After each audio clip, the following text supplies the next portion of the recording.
Hey, my name is Sam, aka Mr. Two Pairs Minimum, and today we're going to take a quick look at the Air VaporMax 2023 by Nike in a pure platinum colorway. It comes in a Nike brown Move to Zero box with no extra accessories. I appreciate the environmentally conscious packaging, but at £205 I would have loved a special VaporMax branded box. But we're not here for the box, so let's get right into the shoes. If you watched my previous VaporMax reviews, I've always been skeptical of its lack of support and stability. However, Nike is making me reconsider my stance with the new 2023.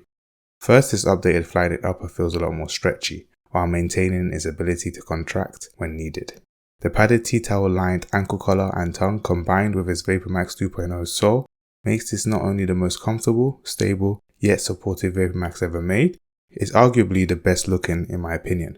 It recalls the clean OG design with a nod to the Air Max 360 with its perforated circular flywire design.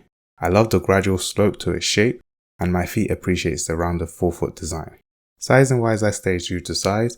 The cushioning feels less awkward and firmer than the OG VaporMax sole, and I'll be honest, I initially purchased these to review, but now I'm really considering keeping them even though they might not be my typical style.